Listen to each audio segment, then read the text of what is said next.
Este es nuestro texto para esta mañana y va a ser la tarea que vamos a dejar para la próxima semana. 2 Corintios 5, 21. Un versículo muy sencillo, hermanos, y va a ser muy fácil de aprender. Perdón, inclusive yo creo que ahorita mismo lo pueden aprender algunos de ustedes.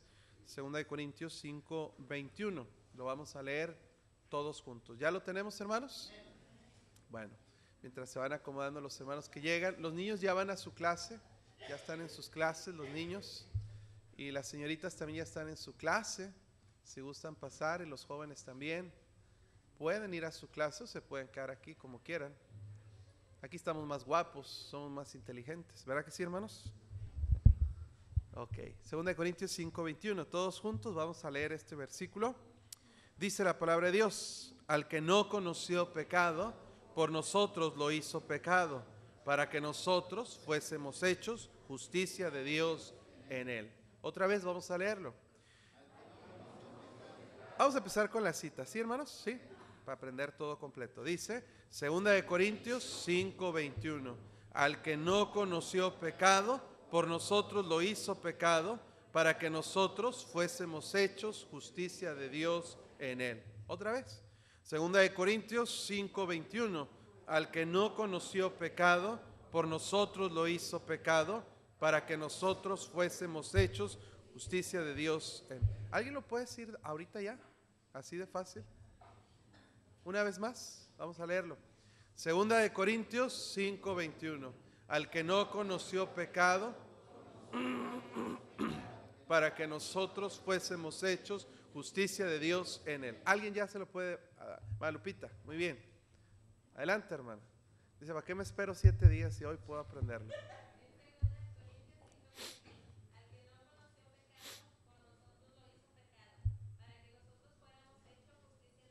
Muy bien, hermana. ¿Alguien más que lo pueda decir de memoria? Hermana Ruama, amén.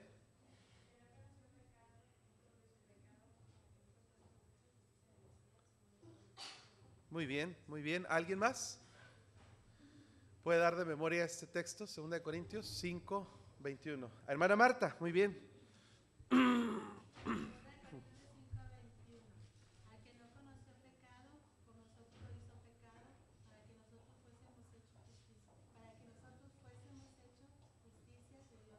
Muy bien, hermana.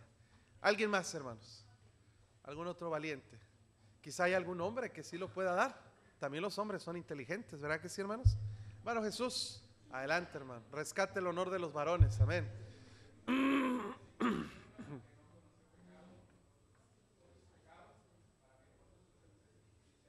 Amén, hermano, gracias, gracias. ¿Algún otro varón que lo quiera decir? 2 Corintios 5, 21. ¿Alguien más? ¿A la de una? Hermana Magda, está bien, hermana. Si los hombres no quieren, digan usted, hermana.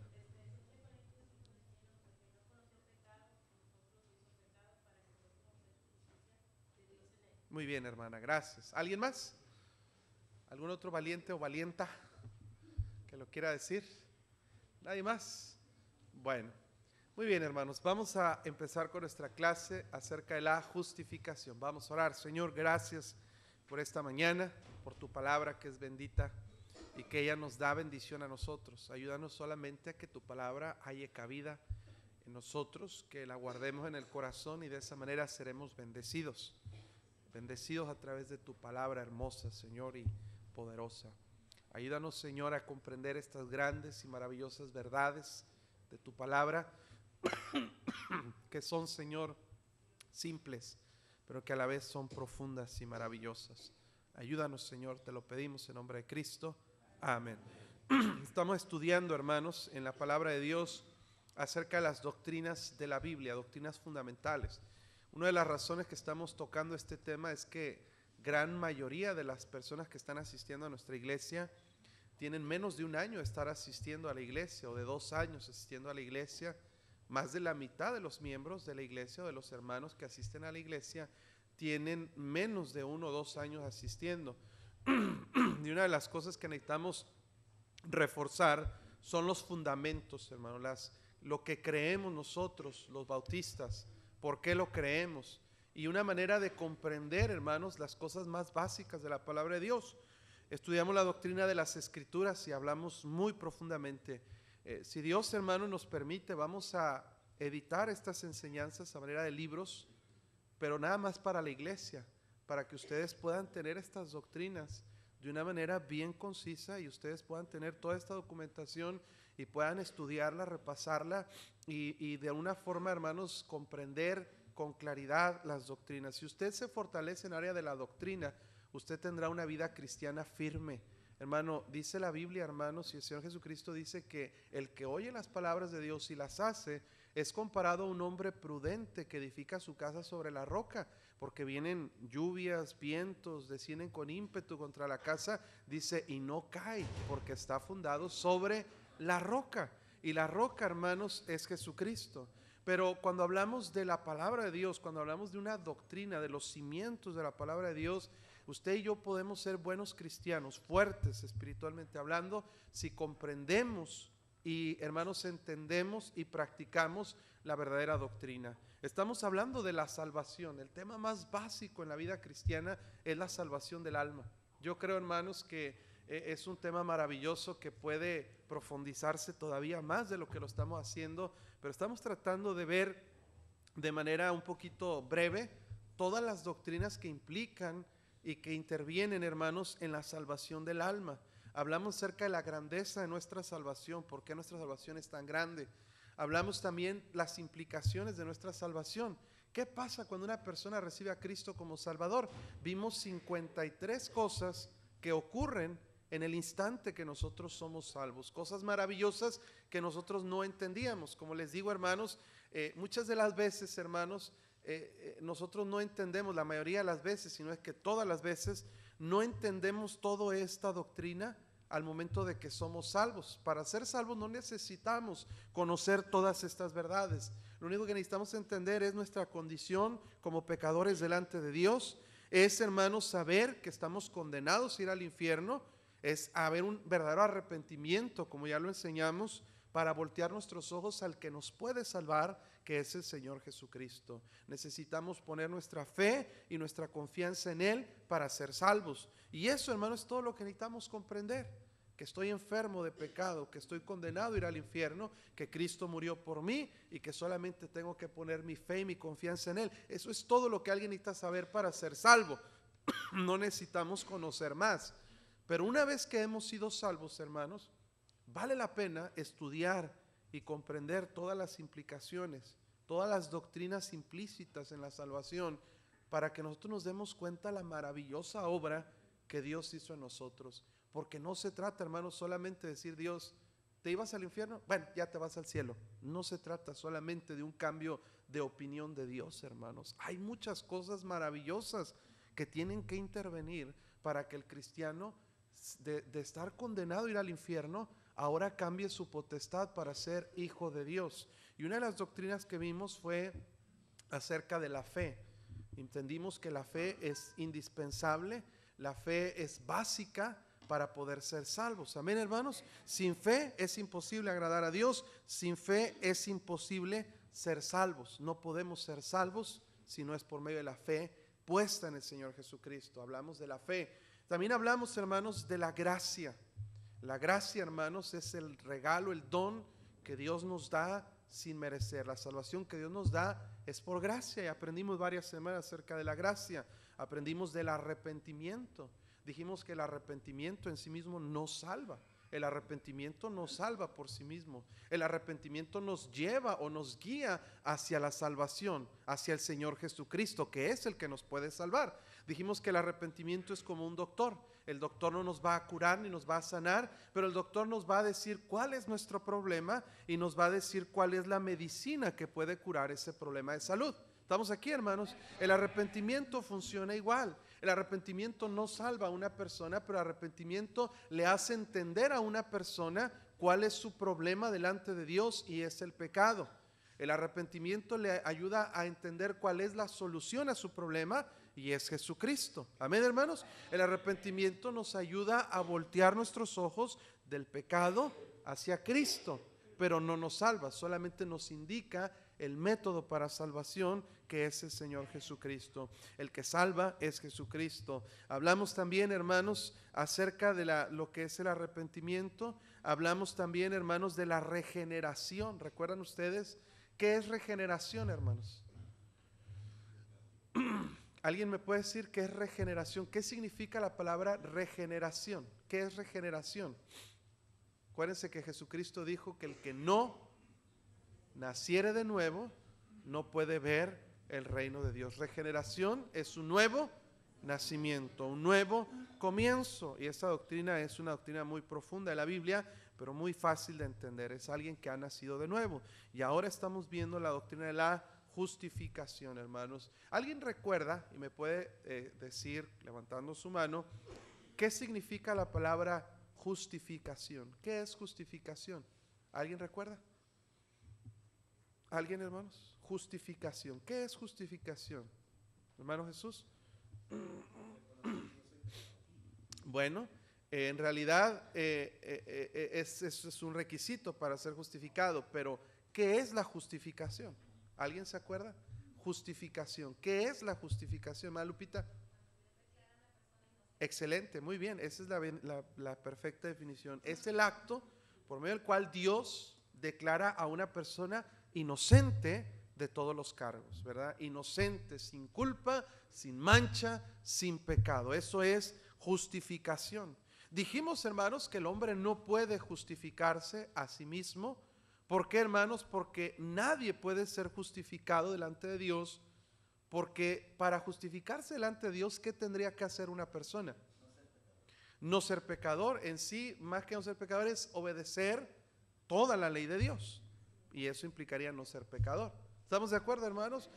La manera de que el hombre pudiera justificarse a sí mismo delante de Dios o ser inocente delante de Dios es si guardara y cumpliera todos los mandamientos de la palabra de Dios. Ahora dígame usted, ¿cuántas personas cumplen con ese requisito?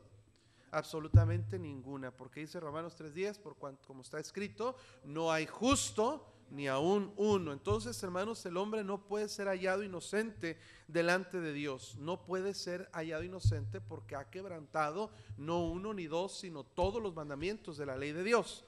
¿Verdad que sí, hermanos? La palabra de Dios dice que cualquiera que guardare toda la ley pero ofendiere en un punto se hace culpable de todos. Entonces el hombre no puede justificarse a sí mismo. Como Dios tiene grande misericordia, hermanos, y Él quiere declarar al hombre inocente, pero no puede comprometer Dios su justicia. Dios es un Dios justo y ahorita vamos a ver de eso, hermano. Entonces Dios proveyó un método, un medio para que el hombre pudiera ser inocente, y ese método fue que Jesucristo, Dios mismo, tomara forma de hombre, viniera a este mundo y recibiera toda la condenación y el castigo por nuestros pecados. Dice nuestro versículo de memoria: al que no conoció pecado, por nosotros lo hizo pecado. ¿Para qué Dios tomó forma de hombre? ¿Y para qué Jesucristo tomó sobre sí los pecados de toda la humanidad? Para que nosotros fuésemos hechos justicia de Dios en Él. Ese versículo, hermanos, guarda una profunda y maravillosa verdad. Jesucristo se transformó, se convirtió en pecado para llevar nuestros pecados en la cruz del Calvario. ¿Para qué? Para recibir toda la ira de Dios sobre Él, para recibir la condenación y la muerte que es merecida por nuestros pecados, para que a través de Él nosotros fuéramos hallados inocentes delante de Dios. Hermanos, si usted no le anima a escuchar esto, es porque usted no ha entendido la magnitud de esta verdad. La justificación es que Dios nos declare a nosotros inocentes cuando no lo somos, por medio del sacrificio que Cristo hizo por nosotros. Amén, hermanos. Entonces la Biblia dice que la paga del pecado es muerte, y nosotros hemos pecado. La justicia de Dios, hermanos, nos ubica a nosotros como pecadores, como personas condenadas a ir al infierno. Esa es la realidad del ser humano. Somos culpables y somos, hermanos, merecedores del castigo por el pecado, que es la muerte segunda, o sea, el infierno. Entonces, para evitar esa condenación, Jesucristo tomó la forma humana, vino a morir por nuestros pecados y pagó el precio de nuestros pecados en la cruz del Calvario. Vamos a ver un poco más acerca de esta doctrina. Quiero que vaya conmigo a Deuteronomio capítulo 32, Deuteronomio 32, 4. La base, hermanos, de la justificación es entender, hermanos, primero que nada, que Dios, nuestro Señor Dios, es un juez justo.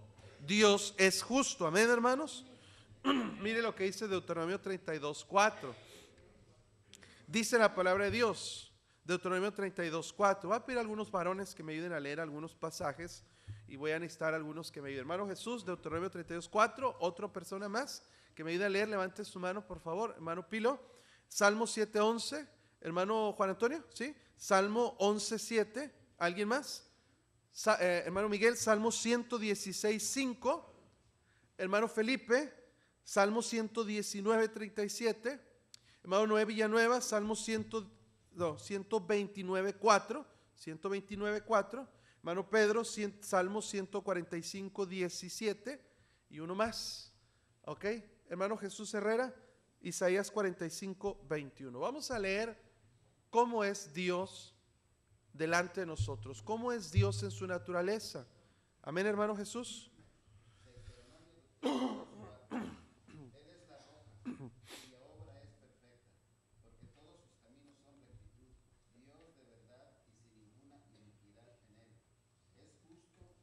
Amén, hermano. Ahí nos declara exactamente el concepto de la palabra justo. ¿Quién es alguien justo? Es alguien que es como Dios, alguien que tiene una obra perfecta, que sus caminos son rectitud, todos sus caminos. Dice que es Dios de verdad, sin ninguna iniquidad en él, justo y recto. Ese es un atributo, hermanos, que solamente le corresponde a Dios. Fuera de Dios, hermano, no existe otro ser, no existe otra persona en este mundo que sea de la misma naturaleza justa que Dios. Salmo 7:11, por favor.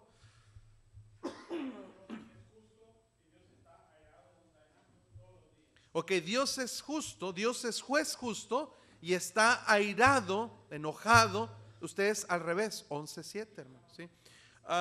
Dios es juez justo y está airado, enojado contra el impío todos los días. Escúcheme algo, hermano.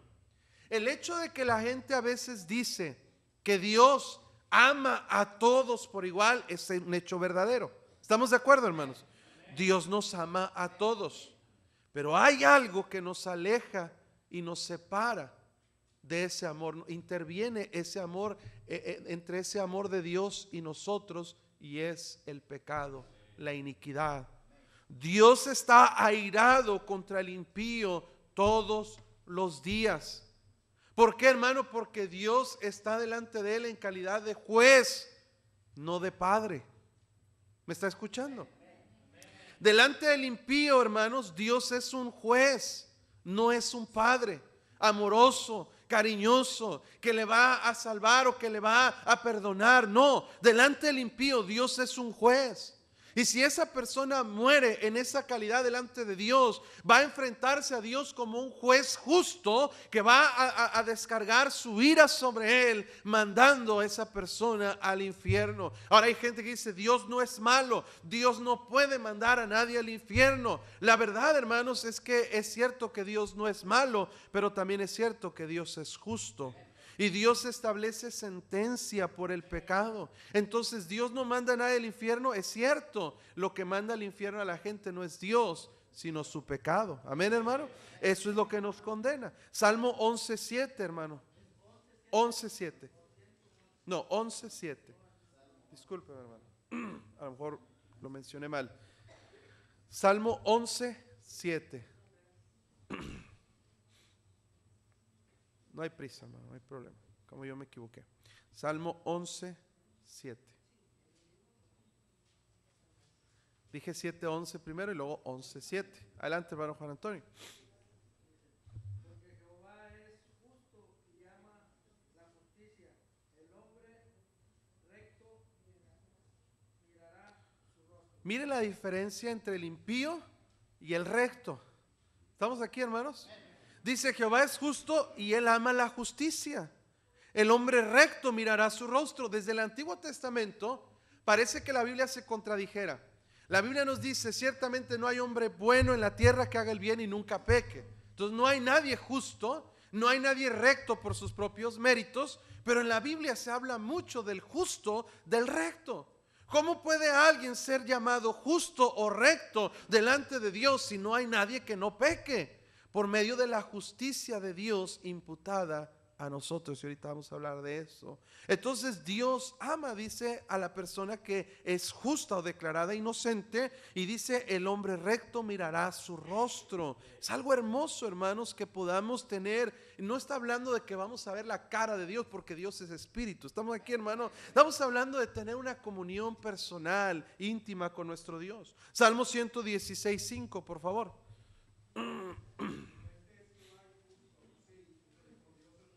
Misericordioso nuestro Dios, Él es justo. Salmo 119:137. ¿Alguien lo va a leer? No sé si alguien se lo di. Salmo 119:137.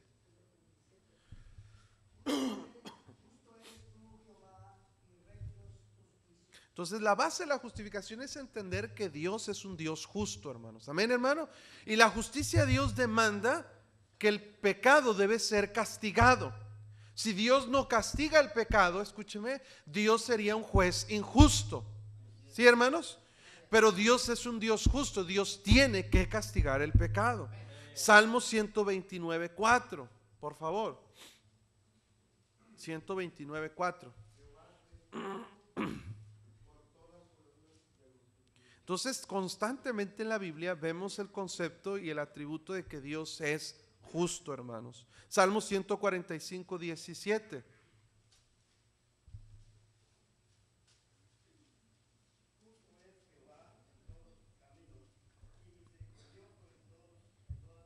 Y misericordiosa en todas sus obras. Hermano Jesús, Isaías 45:21.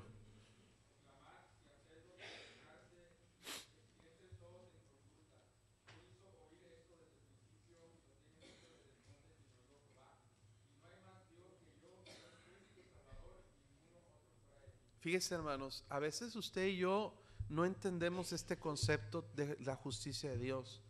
Pensamos que usted y yo podemos burlarnos de Dios, haciendo todas las cosas que queramos hacer, viviendo de la manera que queramos vivir, y Dios tiene que aguantarse, porque Dios me ama.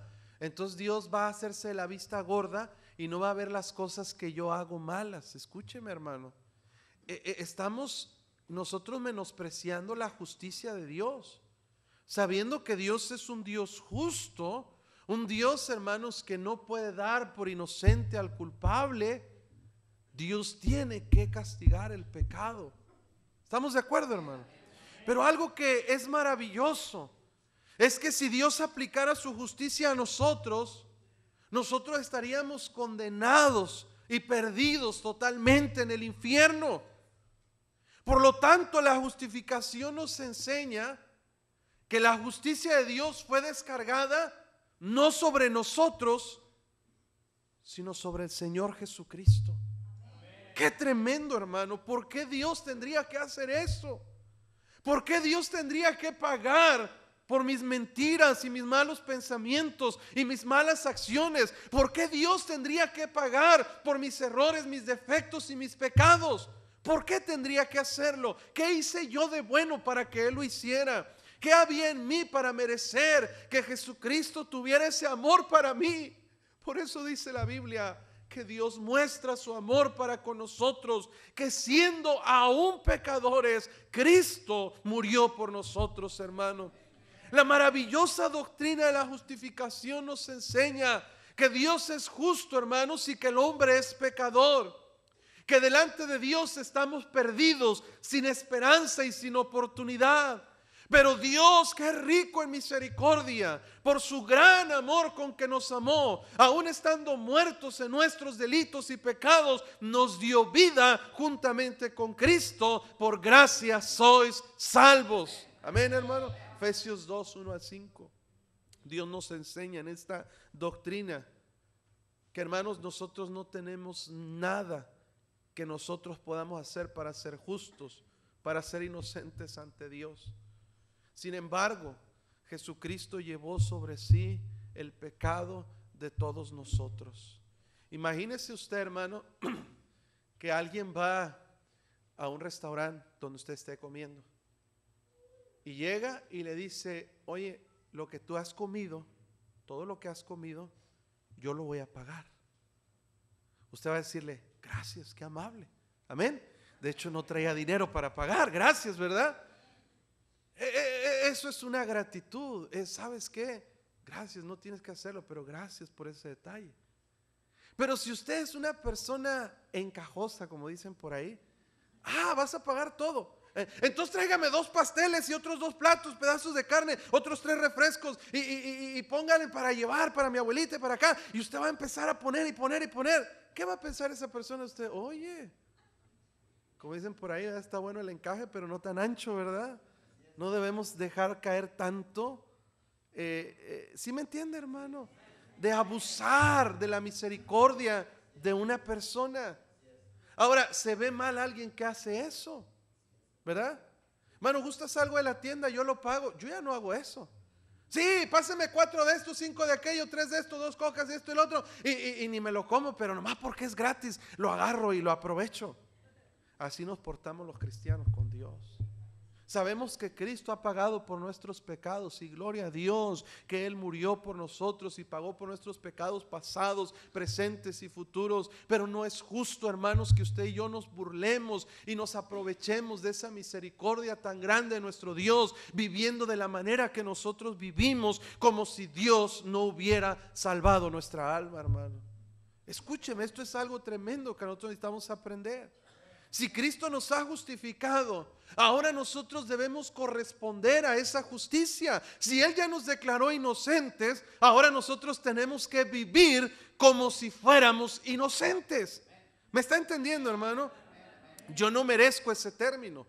Yo no merezco ese llamamiento de Dios de ser justo, de ser inocente. Pero ya que Dios me ha justificado, ahora yo debo vivir de acuerdo a esa justicia, tratando de no hacer más cosas. No porque se vaya a perder mi salvación, porque esa ya está pagada, ya está completamente saldada. Amén, hermano. Dios ya no la puede quitar porque Él la regaló. Pero aún así, hermano, yo no debo abusar de su misericordia, porque ahora ya Dios ya no es mi juez, porque ya mis pecados fueron juzgados en la persona de Cristo. Pero Dios sí es mi Padre. Algunos dicen: bueno, entonces ya porque ya fuiste salvo, ya puedes vivir como quieras, puedes hacer lo que quieras, que al cabo te vas a ir al cielo. En teoría pudiera decirse que sí, pero no. ¿Por qué, hermanos? Porque Dios no nos va a dejar hacer lo que queramos.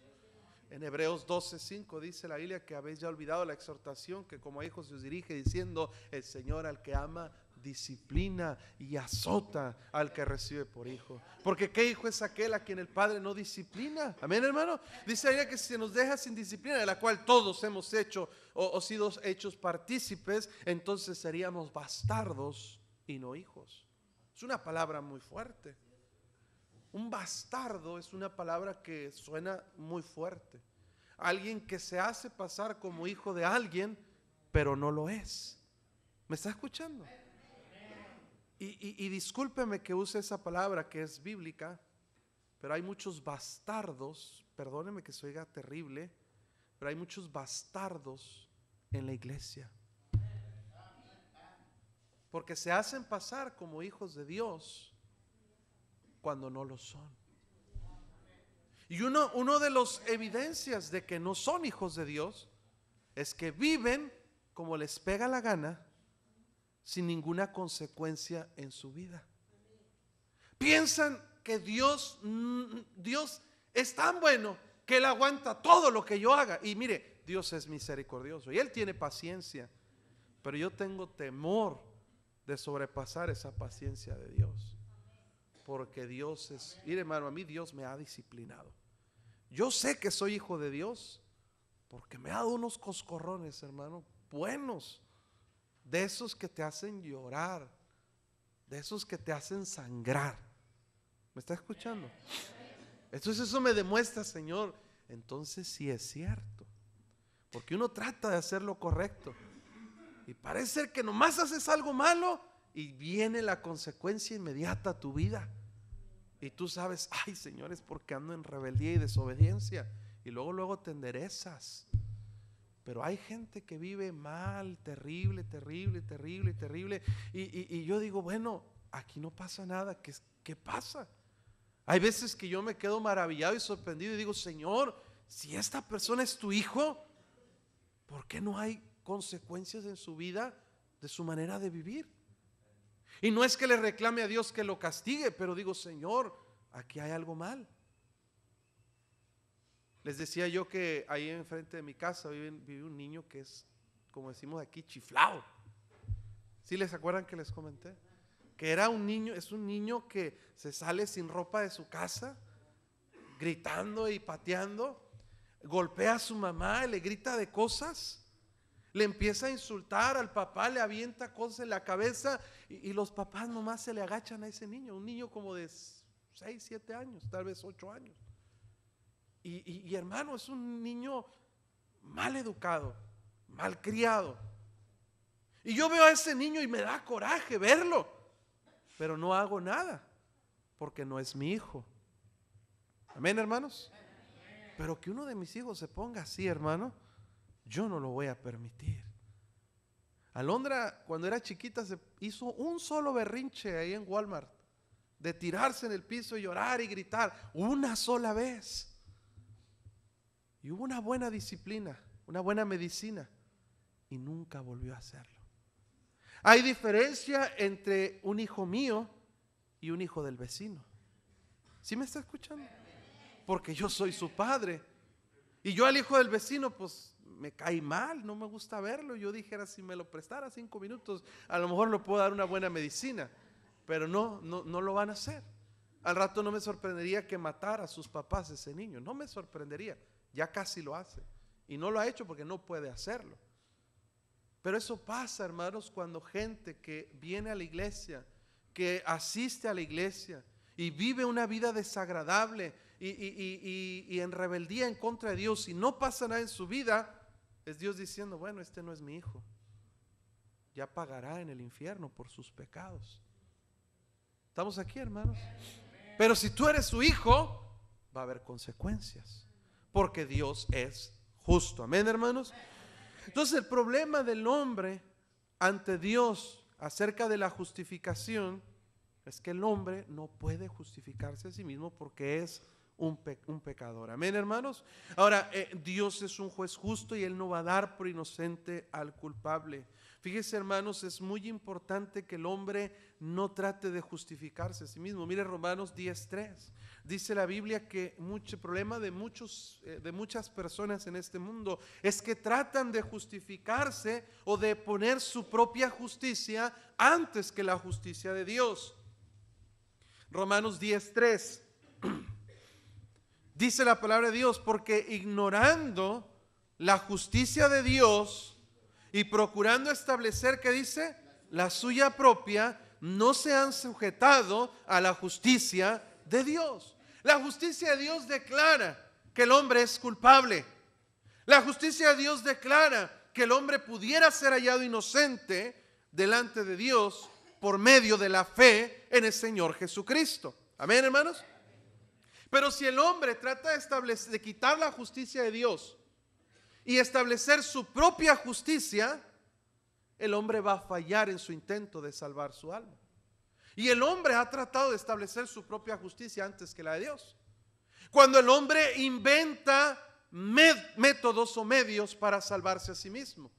Hay personas que dicen, no, pues es que la religión, es que la tradición, es que las buenas obras, es que el bautismo, el conocimiento de la palabra de Dios, y establecen su propia justicia antes que la justicia de Dios. Amén, hermanos. Entonces, para nosotros poder ser hallados inocentes delante de Dios, necesitamos adaptarnos o someternos a la justicia de Dios, no a nuestra propia. Es que yo opino que así no es. Yo opino, dice la gente, que cuando nosotros vayamos muramos, Dios va a poner en una balanza mis obras buenas y mis obras malas. Y si mis obras buenas son más que las malas obras, pues ya la hice y me voy a ir al cielo. Pero si mis malas obras son más que las buenas obras, bueno, pues ahí hay peligro, ¿verdad?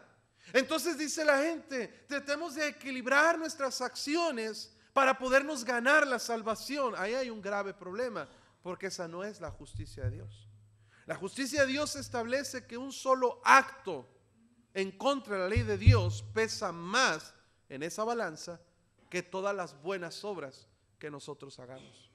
Entonces dice la Biblia que cualquiera que guardare toda la ley, pero ofendiera en un punto, se hace culpable de todos. En Isaías 64:6 dice la Biblia que todos nosotros somos como suciedad. Vaya conmigo, Isaías 64:6. ¿Cómo ve Dios las buenas obras de una persona que quiere establecer su propia justicia, que quiere declararse a sí mismo inocente? Porque hay gente que dice, yo soy bueno. Yo a veces escucho, hermanos, en programas de radio, en noticieros, gente que dice, no sé si usted lo ha escuchado, oiga, no, somos más los buenos. ¿Han escuchado eso? Eso es un grave error, porque no hay nadie en este mundo que sea bueno, que sea inocente. El término de decir, murieron personas inocentes. ¿Habrá alguien que realmente sea inocente? Tal vez se lo acepto cuando hablamos de un bebé que acaba de nacer. Amén. Lo acepto cuando hablamos de un niño de 1 o de 2 años de edad. Pero hablar de personas conscientes de lo bueno y lo malo, no hay inocencia en esa persona. No hay personas inocentes. Dice Dios en Isaías 64:6, si bien todos nosotros somos como suciedad y todas nuestras justicias como trapos de inmundicia, y caímos todos nosotros como la hoja, y nuestras maldades nos llevaron como viento. Dios dice que cuando el ser humano trata de presentar sus obras delante de Dios para ser hallado inocente, esas buenas obras que para el hombre dice, mira lo que hice, di tanto dinero, hice tantas buenas obras, las justicias delante de Dios son como trapos de inmundicia. Usted debe entender qué es esa palabra. Había una enfermedad terrible llamada la lepra, que provocaba llagas que a veces supuraban o que estaban llenas de pus en una persona. ¿Se acuerdan la historia de Lázaro? Que estaba lleno de llagas y los perros venían y le lamían esas llagas.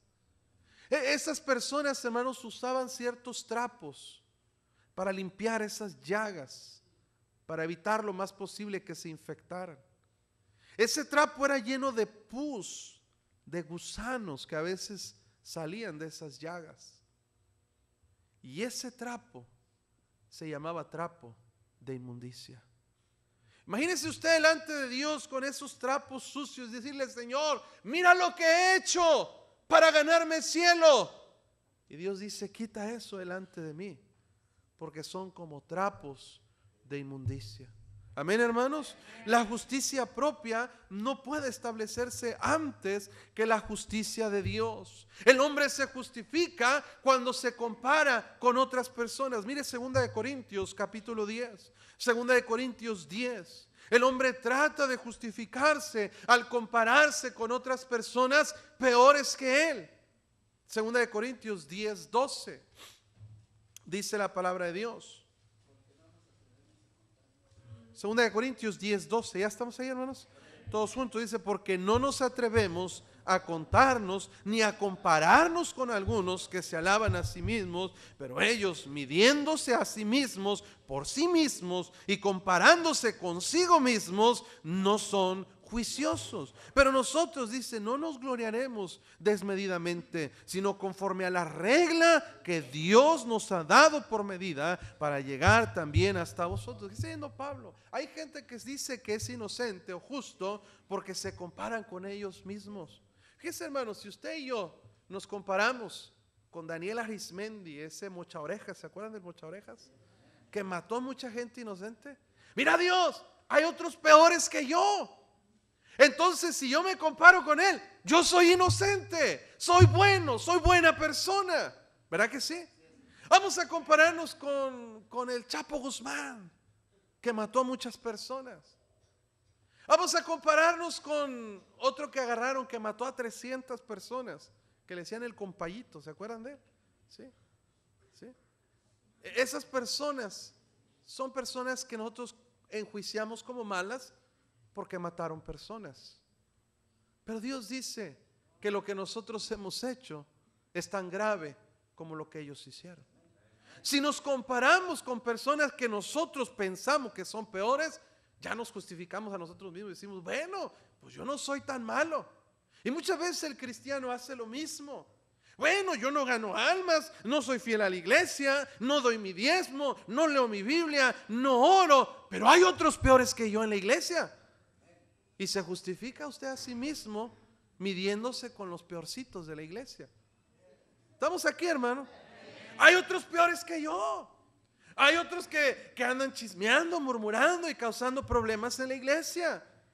No soy como los líderes que ganan almas y que traen visitantes, pero pues tampoco soy como aquellos que andan ahí nomás metiendo cizaña. ¿Estamos aquí, hermanos? Entonces nosotros también queremos establecer nuestra propia justicia delante de Dios. Decirle a Dios, pues confórmate, ¿verdad?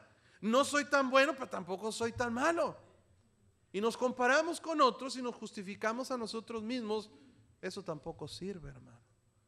La medida no es ni siquiera el pastor. La medida de comparación es Jesucristo. Mi anhelo debe ser como Él, que sigamos sus pisadas, que nosotros tratemos de seguir el ejemplo que Él nos ha dado. Pero el hombre, por naturaleza, se trata de comparar con otros y justificarse a sí mismo y aplacar su conciencia diciendo, bueno, a lo menos no estoy tan mal. Y pensamos que no estamos tan mal, pero sí estamos tan mal. Porque mientras que yo no establezco la justicia de Dios en mi vida, todo lo demás, hermanos, es puras excusas para no obedecer a Dios. ¿Estamos aquí, hermanos?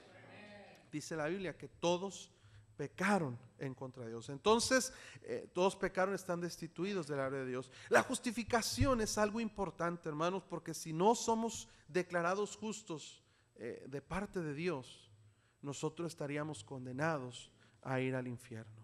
La justificación no viene por obras, no viene por religión, viene por la fe en el Señor Jesucristo. Ya lo hablamos la semana pasada. En la justificación por fe no caben las obras. No puede haber fe más obras. Escúcheme, hermano. Es totalmente antibíblico. En Romanos 11:6 dice que si es por gracia, ya no es por obras. De otra manera, la gracia ya no es gracia. ¿Estamos aquí? Y si por obras, ya no es gracia. De otra manera, la obra ya no es obra. Dentro de la justificación no cabe los dos conceptos: fe, gracia y obras. No caben, no pueden estar juntas. O somos salvos por gracia o somos salvos por obras. Si una persona dice, bueno, hay que recibir a Cristo, pero también hay que perseverar unánimes, fieles hasta el fin, estamos añadiéndole obras. Estamos aquí, hermano. Tú debes recibir a Cristo, pero debes mantenerte fiel. Cristo hizo un porcentaje y a ti te toca otro porcentaje. Hace 2 años vino el pastor David Cortés aquí a nuestra iglesia. Por cierto, viene en marzo. Cambió la fecha, viene en marzo. Del 16 al 19 de marzo tenemos la conferencia de la familia. El pastor David Cortés va a estar aquí predicando para nosotros en la iglesia. Tremenda bendición. Hace 2 años yo le veía a comer aquí a los generales. Y para mí era un privilegio llevarlo a comer a él y a otro hermano que venía con él. Entonces, cuando nos dieron la cuenta para pagar, eran 501 pesos.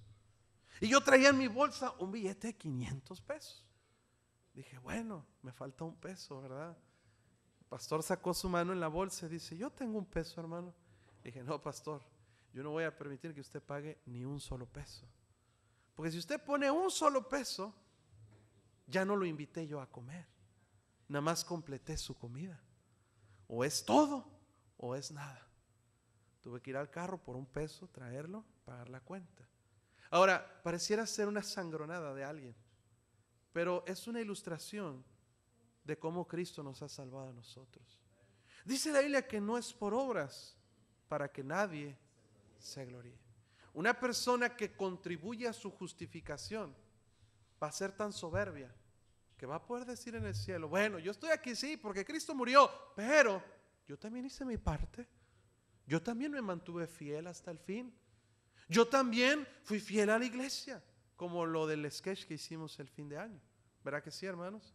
Muchos piensan: bueno, yo doy a la obra, voy a la iglesia, gano almas, por eso tengo que ir al cielo. No, Señor, no es por obras para que nadie se gloríe. La justicia de Dios viene por fe, por gracia de Dios, por medio de la fe, no por las obras. No hay nada que yo pueda hacer para añadir o ganar la justificación que viene por medio del Señor Jesucristo, hermanos. Es por gracia de Dios. Gálatas 2:16, sabiendo que el hombre no es justificado por las obras de la ley, sino por la fe de Jesucristo. Nosotros también hemos creído en Jesucristo para ser justificados por la fe de Cristo y no por las obras de la ley, por cuanto por las obras de la ley nadie será justificado.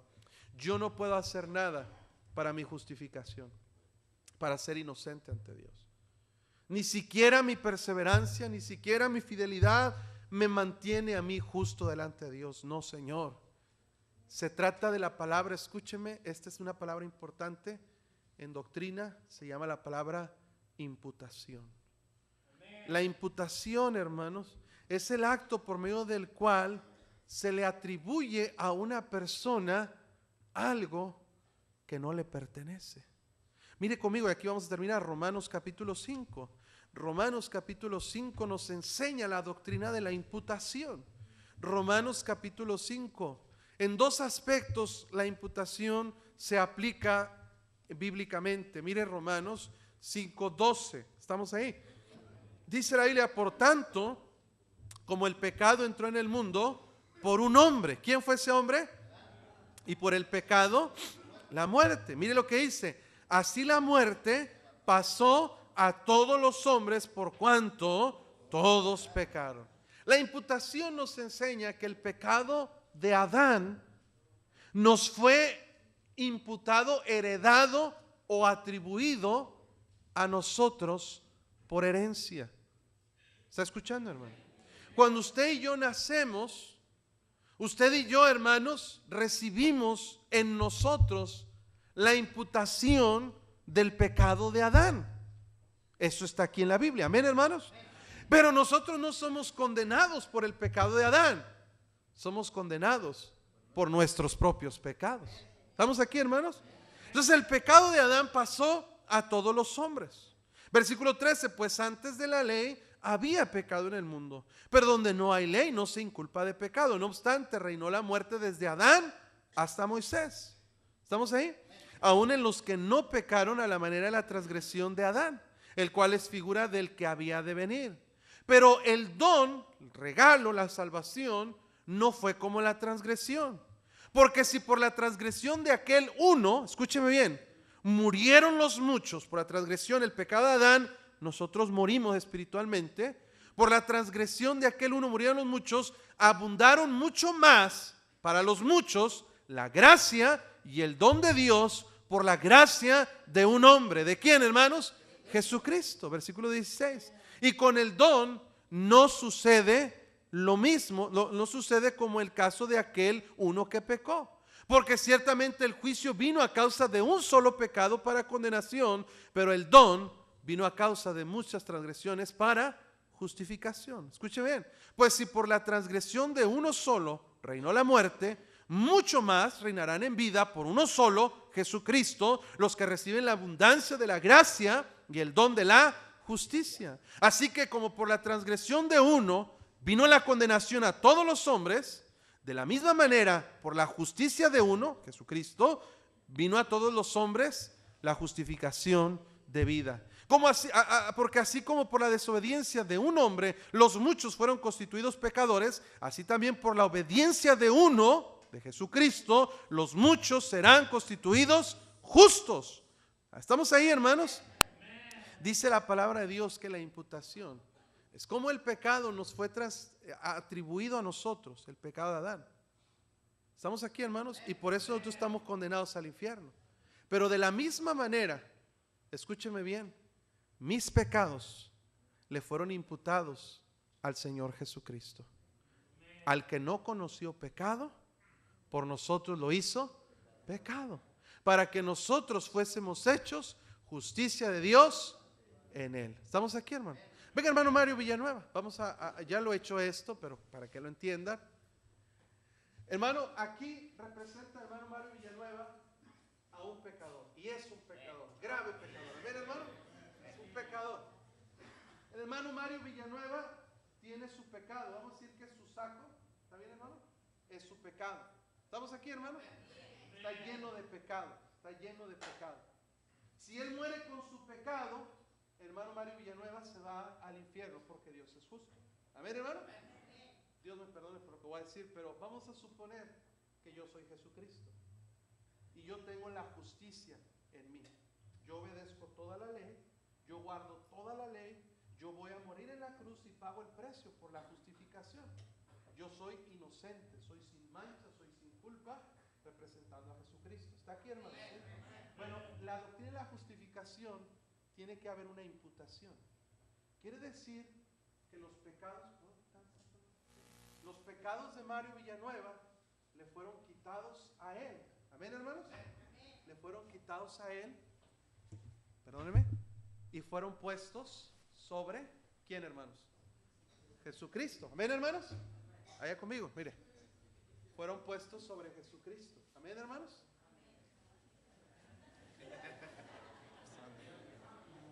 O yo estoy gordo o usted está muy flaco, hermano. Ok. Pero la justicia de Cristo le fue imputada a Mario Villanueva. ¿Amén, hermanos? Entonces, cuando Dios ve a Mario Villanueva, Dios ya no ve sus pecados. ¿Estamos aquí, hermanos? Ahora ve la justicia de Cristo sobre él. Entonces, cuando Dios ve a Mario Villanueva y Mario Villanueva muere, se presenta ante Dios. Mario Villanueva es buscado en el libro de la vida. Su nombre está ahí. Y Dios lo declara inocente de todos los cargos.